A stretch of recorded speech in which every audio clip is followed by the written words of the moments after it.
Coming up today on Locked On at Texas Tech, what we had Saturday was failure to communicate. Can it be corrected in 7 days? Ready to find out.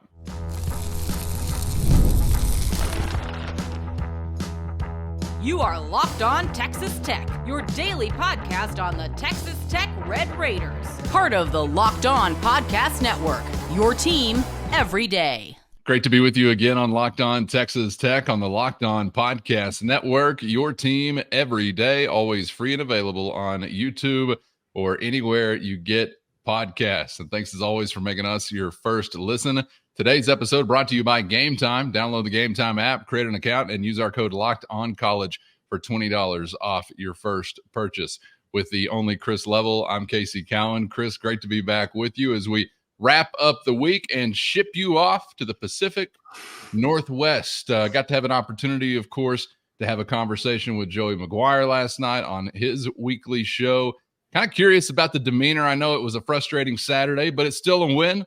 You are a 1-0 football team. I'm sure he, like the team, very anxious to get back out there and kind of set a new tone, and hopefully you do that via getting a win on Saturday night, but certainly will not be easy in any way, shape, or form for Texas Tech. And I know one of the things that we've talked about this week, he talked about it post-game last week, and sounds like you guys got into it again, that was highly frustrating, was some of the communication breakdown that was really costing Texas Tech, particularly on the defensive side of things. I want to get into that with you. Want to get into some of the other issues that were out there, and actually asked a question of our YouTube audience as to what they felt like was the thing that most needed correcting, specifically regarding the Texas Tech offense.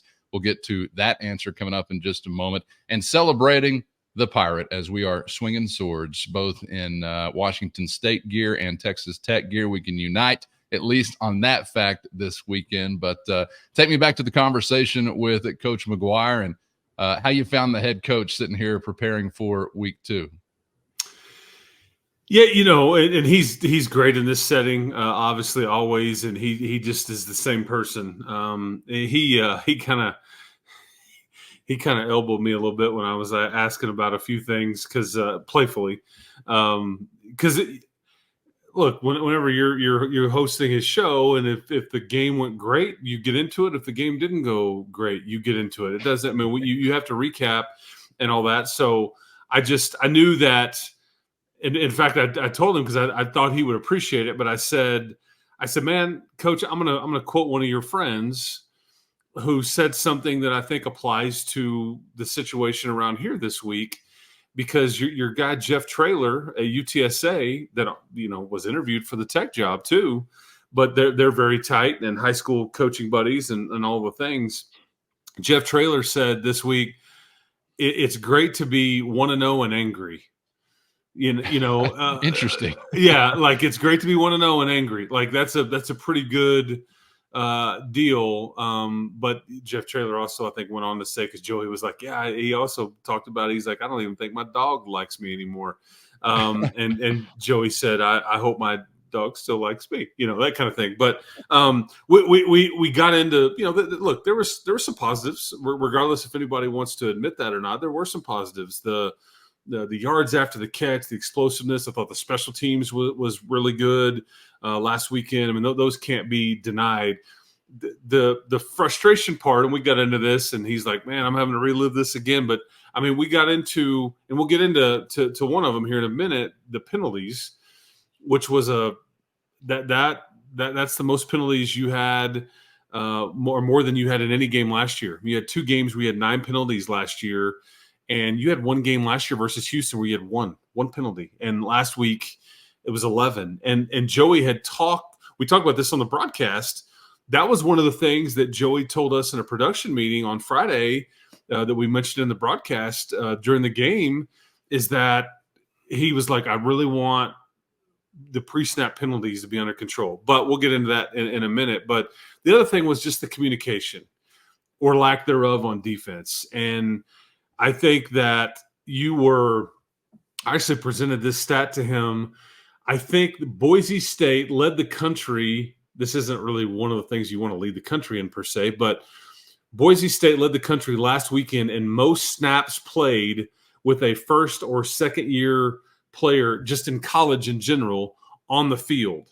but you played 89 of 90 snaps with either a first or second year player on the field. And I think in some cases, a lot of snaps with a lot of those guys on there.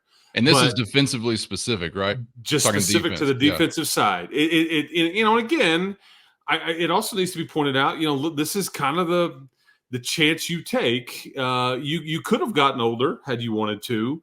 It's also part of the bad part of the COVID year, because it's like, it's great when Rashad Williams and Malik Dunlap and Dedron Taylor, Demerson, and all these guys, and Jalen Hutchings and Tony Bradford, when they all come back for that like 6th year or 5th year or whatever, that extra, a lot of snaps and a lot of experience walks out the door at the same time. Yeah. And you're kind of left to go, okay, we've got our guys, but our guys are really young. And so, but I think one of the things he touched on was we just had too many plays where we had 3 of the 4 guys in the secondary on the same page, but it's the one guy that's not on the same page that breaks everything down. And that's what a good offense or good quarterback or, mistakes on that side of the ball cost you 7 points. Sometimes mistakes on offense, short of putting the ball on the carpet or QB mistake, they don't necessarily cost you points. You may have to punt.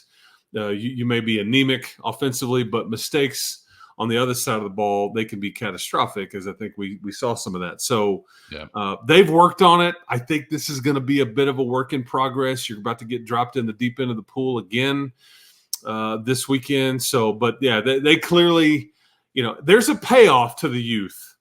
There hopefully is, but is it a week? Is it 2 months? Is it next year? I don't think anybody knows, but it's not Tim DeRuyter's first rodeo. They've been through this before, but you just keep hammering away and keep talking about it and coaching it and all those things. And then before you know it, your Chapman Lewis's and your Mo Horns and your Jalen Peoples's and there's a long list in the secondary that they aren't young and inexperienced anymore. Well, it's something that I'd at least tell myself as a Tech fan are correctable things with some experience, coachable things, which, going back to Washington State head coach Jake Dickert's comments we listened to on yesterday's show, was asked about defensive issues and, hey, coach, are these correctable? And he said 100% of these things are correctable. Like, what the hell else am I going to say? No, we've played one game and we're doomed to be the same you're not going to say like, no, this will not change. But I thought it was interesting when you were texting me this week about the first and second year player snaps defensively across the nation. You mentioned Boise State was at the top of the list. Texas Tech was next. Following Texas Tech, North Texas, Washington State. So we've got a little grouping here over the next couple of weeks, maybe to see who's going to be correcting some of these things sooner than others. But that's kind of interesting just as far as the scheduling quirk is concerned. But there's no replacement for experience. We all know that. And unfortunately, it's only week number 2 as far as the experience factor is concerned. So you got to grow up in a hurry. And you're going to be asked to do it on a road or in a road atmosphere where I'm sure it's even more difficult to communicate. I know, Washington State doesn't have the biggest stadium necessarily. It's not going to be like playing at the Big House, but it's going to be more difficult, I would imagine, to communicate than on your home field. So you add that layer to it as far as the difficulty is concerned. And you're doing it against an offense that was very successful through the air a week ago with 70 points. And like we talked about yesterday, just big play central. And that's what we were talking about for Tech defensively, like you're saying. I mean, you give up some of these gashes, and they either go to the house or they get you into the red zone or whatever it might be very, very quickly. And not only is that tough for you on the scoreboard, but it's got to be kind of demoralizing too. I think you really got to work to pick yourself back up and have those short memories, right, that we hear about so often, particularly in the secondary. We hear about short memories for cornerbacks and things like that, but really across the defense, I guess.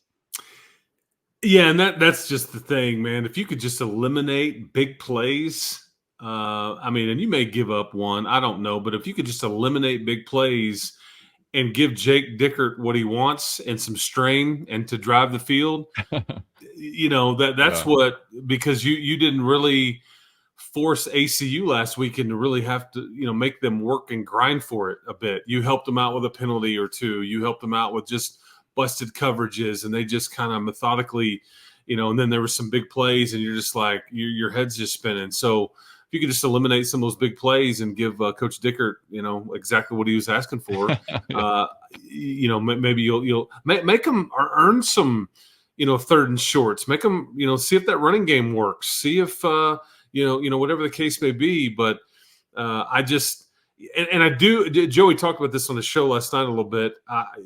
He didn't say specifically, but he just talked about Braylon Lux last weekend not playing, and I think it won't fix everything. Don't misunderstand what I'm trying to say here, but I think that is a nice addition if he ends up playing, because that is a lot of experience. One, he's your best corner, but I think that he helps communicate, and he's got some juice. He's got some. He's very competitive. And I think that you kind of need some of that, because he's one of very few older guys that's on that side of the ball. And I think that you need all those guys. But if he plays, I think that helps you quite a bit. Again, doesn't mean he or somebody else isn't going to give up a big play, but I'll just take my chances with him back there for a lot of those snaps. But yeah, I mean, it was pretty interesting list. And it just means that you've got, because some schools out there are choosing, we're going to get old and stay old. We're not going to do the whole high school thing. Or if we are running the risk of playing a redshirt freshman, a redshirt sophomore, a true freshman, whatever, we're going to go to the portal and we're going to go ahead and get the 1 year guy and let that player even grow up even more before we have to really turn to him. And Joey, I think that there's a lot of these high school players. I mean, your Jordan Sanfords, your Brendan Jordans, there's just a lot of them that we didn't even mention those two when we were listing off guys the first time. Mm-hmm. These guys played some last year, but they weren't like counted on, or you're not the man. And now they're all kind of like there is no veteran like senior ace to look around and go, hey, get us lined up, get us settled down, get us. Or make a stop up there on the defensive line. You just don't really have a lot of that. Yeah, there's some older dudes, but they're brand new here. So anyway, but at some point you won't be young and inexperienced anymore. But do you have a feel at all for how Braylon Lux's week has been trending? First, today's episode brought to you by LinkedIn Jobs. And when you're hiring for your small business, you want to find quality professionals that are right for the role. And that's why you have to check out LinkedIn Jobs. LinkedIn Jobs has the tools to help you find the right professionals for your team faster and for free. And they're not just another job board. LinkedIn has a vast network of more than 1 billion professionals, which make it the best place to find the right hire. Gives you access to professionals you can't find anywhere else. And LinkedIn does all that while making the process easy and intuitive for you. Hiring is easy when you have that many quality candidates to choose from. So easy, in fact, that 86% of small businesses get a qualified candidate within only 24 hours. That's lightning fast. LinkedIn is constantly finding ways to make the process easier as well. They even just launched a feature that helps you write job descriptions, making the process even easier and quicker, plus more effective. So post your job for free today at linkedin.com/lockedoncollege. That's linkedin.com/lockedoncollege to post your job for free today. Terms and conditions apply. Do you have a feel at all for how Braylon Lux's week has been trending, or kind of where he started following last week? And Joey said he's looked good all week. So I'm going to take that as pretty positive, that unless there's some sort of hiccup, he's looked good all week, and because we got into the injury report thing and how that came to be, because the Big Ten is doing this, the SEC is doing this, and so we kind of somebody asked about it, and they got into why they do it and all that. But yeah, I think that along the lines of Braylon Lux, I think it sure seemed positive. Let's put it that way. I think to satisfy some members of the local media, you're going to have to start putting like wind direction, barometric pressure, setting of the sun. Is it the winter solstice when these injuries happen? Always wanting more, of course. I'm curious. There was another name that was fairly prominent on that list, and I don't know, obviously, when we're going to find out, but any indication on number 28's trend line for the week, or a feel for that as we sit here on Friday? Yeah, that injury report, it listed some names on there, if you know what I mean. And I don't think they're doing this for their health. I mean, these are legitimate they're not. This isn't a fake. I used to. There's been times before where opposing coaches will kind of walk around opposing stadiums or arenas, and you'll see kind of what's in the trash can and see if somebody wadded something up from the home team. See if Mike Leach left something on the field pregame. Just whatever. Right? And I've known of dummy lists that were wadded up on purpose and left behind. I've known of, hey man, I think this is like a real thing. Somebody just screwed up. But I think bottom line is I think this is a real list. I mean, this is not, and you've got Taj Brooks on there, which concerns you. I will say this. Thank God Baron Morton is not anywhere on this list. He's not. Yeah, keep him away from that. He was next to me for about 5 to 10 minutes last night. He's doing great, feeling great. But you got Taj on there. You got CJ Baskerville. You got Harvey Dyson. You got Quincy Ledet. Braylon Lux is still on there. I mean, there's some dudes on this thing. So we'll just kind of see what questionable looks like, because the one questionable player last week was Quincy Ledet. He does play. He's still on that list this week. But I think you need to be prepared for any or all of these guys not to play. Sure. I mean, I think Joey with Taj, Joey was like, it's going to be a true game time decision. And I take him at his word at that. And so I think Joey also indicated earlier in the week, we are taking Cameron Valdez, which makes sense. You're taking Cameron Dickey, makes sense too. But here's the thing. You're also taking Jacoby Williams. Yeah. And I think this is somebody they more than likely would maybe try to redshirt, although I think he's been twitchy and had enough juice in practices that I think they've kind of felt like, man, he may have a role here, but, make of that what you will. But, yeah, taking 3 other running backs. So we'll see. Okay.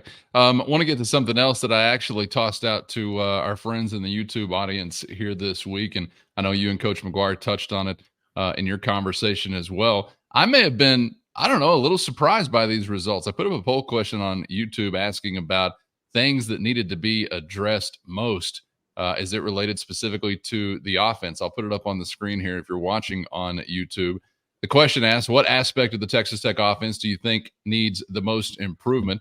And at the time that we were having this conversation, to the tune of almost 300 votes, we got one winner at the top that I was a little surprised by, because play calling is an option. And play calling is always just a favorite option, I think, for any fan. So I was kind of thinking, all right, the low-hanging fruit, probably going to be the most popular choice. Nope, it actually comes in third. I had offensive line, red zone efficiency, penalty reduction, and play calling as the 4 options. The 2 winners, penalty reduction and offensive line. Penalty reduction was the most popular choice. Our audience is very, very smart, because I really do feel like if there's one thing that you could say, hey, let me flip a switch and get better at from week to week or in the course of 7 days, let's be a little bit smarter whenever it comes to some penalties. And you already mentioned it, man.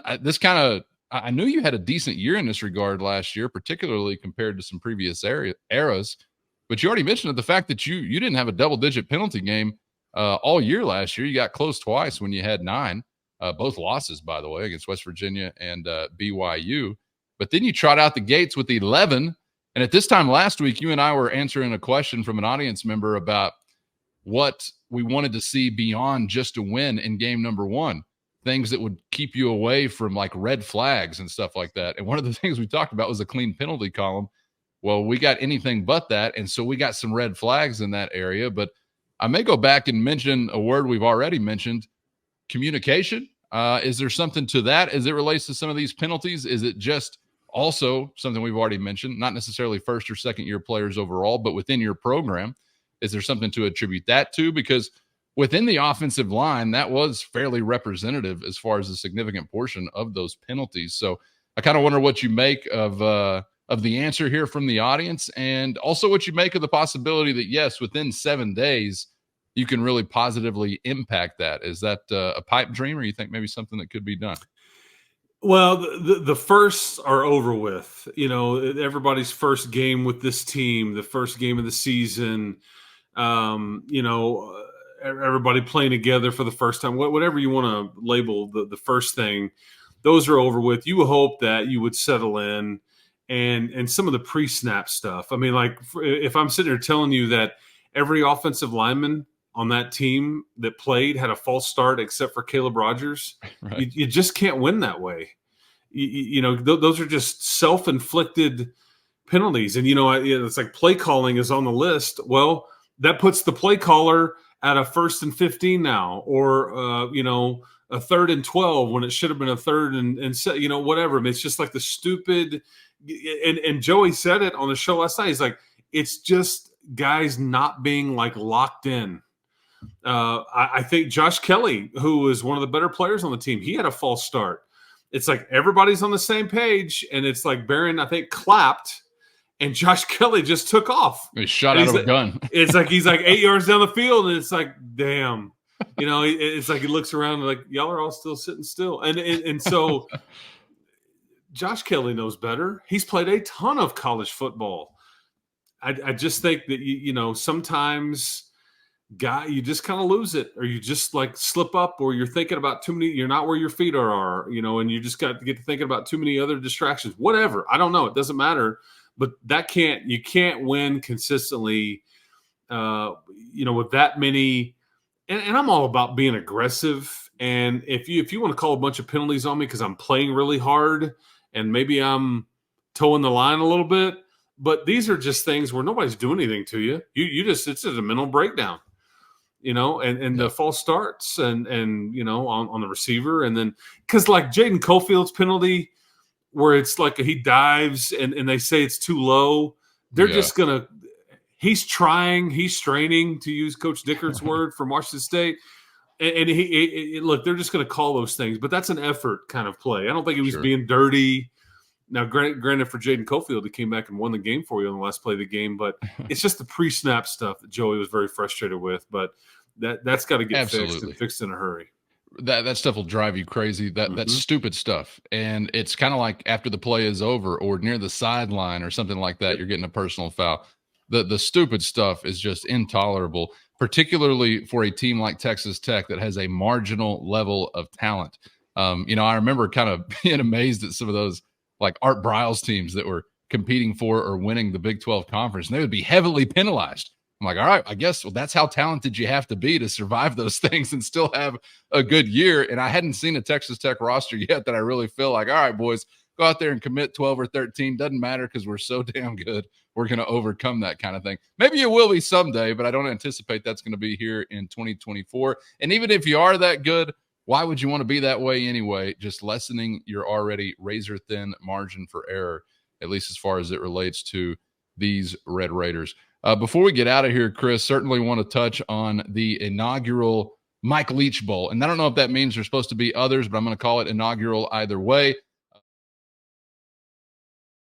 First, today's episode brought to you by Gametime. Never sweat buying tickets to your favorite event again with Gametime. It's always a breeze using the Gametime app where you're going to find the best last-minute deals, and I love being able to scout out a view from any seat before pulling the trigger. Of course, you're always doing it at the lowest price guaranteed. Gametime has deals on tickets right up to the start of the event and even an hour after it begins, which means you can finish off that final brat, that final beer at your own pace at the tailgate, because Gametime is the place to find last-minute seats to any event. Gametime gives you the fastest and easiest way to buy tickets, but not just fast, also secure and simple to use. So right now, download the Gametime app and create an account and use our promo code LOCKEDONCollege for $20 off your first purchase. Terms do apply. Again, create an account and redeem our code LOCKEDONCollege for $20 off. Download the Gametime app today for last-minute tickets at the lowest price, guaranteed. The inaugural Mike Leach Bowl. And I don't know if that means there's supposed to be others, but I'm going to call it inaugural either way. Both will be honoring the Pirate, obviously, on Saturday night. I saw a decal on Texas Tech's helmet that's going to make a return here this weekend. Mike Leach is going to be inducted into, I believe, the Washington State Athletics Hall of Fame on Saturday night. So easy to get together and unite in celebrating Mike Leach. I know meant a lot to you as a young Chris Level was sort of cutting his teeth early on in the Mike Leach era. Feels like such a an antiquated kind of view of, say, a college football program or Texas Tech's football program, given what it has become, something that represents truly something a heck of a lot more professional. And I guess that's probably something we could say for a lot of college football or athletics departments in general across the board. But I know Coach Leach meant a lot to you, and obviously it'll be fun to celebrate him again, as we were able to do here in Lubbock not too long ago. Yeah, and I thought it was really cool that Zane Perry and Cayman Ansel, the two equipment guys. Zane's been around here for a long time. He was here around here when Spike was around, but was here for the whole Mike Leach run. And yeah, he had those stickers, "Swing Your Sword," put on Texas Tech's helmets. I just think that one of the hardest things to do as a college, and it's probably even harder now just because of the portal and things change so much. But when you truly give a program an identity to where they see like the double T back in the day, I think, 80 to 90%, maybe even more, when they saw that when Mike was here, they think air raid or throw the ball all over the place or high scoring, whatever. It was an identity. And you played to that, you recruited to that, you won with it. And I think he gave Washington State the same thing. A lot of people will talk about, in some ways, Lubbock and Pullman are kind of similar in that they're far away from a lot of the mainstream things. They're similar in that sense, and they're neither program has ever just won in one big. But you're searching for identity, you're searching for relevancy, and Mike gave both programs this. And I think it's pretty cool that obviously that Mike was honored. His family was around and everything last year in Lubbock, and his wife Sharon, and it's a family. And obviously we lost him way too soon, but I wish these things would have, I don't know if they ever would have happened had he still been with us with the Texas Tech part of it. I just will never know how that would have played out, but Washington State certainly. And there's all these connections we've talked about on this show between these two programs. And really it's all because of him. I mean, Ben Arbuckle is at Washington State as the OC because Mike Leach coached at Tech and Lubbock and at Pullman, and there's just all the Darcel and Clay and Castor, who's the O-line coach now for Washington State, Colt Garrett, who's the Lubbock Roosevelt. I mean, all the things. This is all because Mike spent time at both places and really left his fingerprints on both. But yeah, it'll be probably pretty emotional, and and that's one of the very first things when this game got switched, and it was being first talked about back in November, I guess it was right around Thanksgiving last year is when it first kind of came to be. Hey, Oregon State really want to play each other. Texas Tech is involved in some of this. There may be a switch up and all that, and Texas Tech willing to help accommodate the Oregon schools to play their game. And so you're going now to Warren Stadium in Pullman instead of going out to Stadium in Eugene. But one of the things that they had automatically kind of latched onto whenever it got switched up was this would be perfect time to honor Mike. And everybody's known that for 6 to 8 months or whatever it is. But yeah, it's there's a lot of synergy with that stuff. But I'm glad Texas Tech kind of tipping their cap to the old pirate there. I mean, an identity that was so deeply rooted for Texas Tech, it's still there 15 years later. Yeah. You know what I'm saying? I mean, a casual fan from far away is still just going to view Texas Tech as offense. I mean, you can hear it if you get into a broadcast with a commentator that you're watching on television or something, and it's his first time to think about Texas Tech in however many years. And he's like, well, and here's what we'll do. You throw a pass to the flat or something. That's like a running play to them. You get all these old talking points that are about 15 years old, but I mean, it was so deeply rooted. That's still the way the program, for better or worse, is viewed as far as a style of football. So it's crazy to think about. I don't know if you remember the bowl game versus Ole Miss, and Mike we had lost Mike a couple of weeks before that. Lane Kiffin was actually close to Mike too, the whole Mississippi State Ole Miss thing. Yeah. And Joey and Lane agreed to let Texas Tech kind of take the delay game or whatever it was, and they kind of set up in that ninja formation. Yeah. I don't know if anybody will do something like that before this game, but it wouldn't surprise me a bit if Coach Dickert and Coach McGuire kind of get together just to kind tip the old cap there from a football standpoint. So wouldn't shock me at all. But man, it should be fun Saturday night, and we'll just kind of see what happens. I think this is going to could potentially be a high scoring game. One of those games that Mike and Texas Tech were typically good in, and Washington State and Mike were typically good in. So we'll see kind of where things go. But your quarterback's going to need to play well. That's the bottom line. That's where this thing will end up. But I'm sure John Mateer from Little Elm, Texas. They're saying the same thing about him in his second career start, I guess it would be. So we'll see kind of what happens.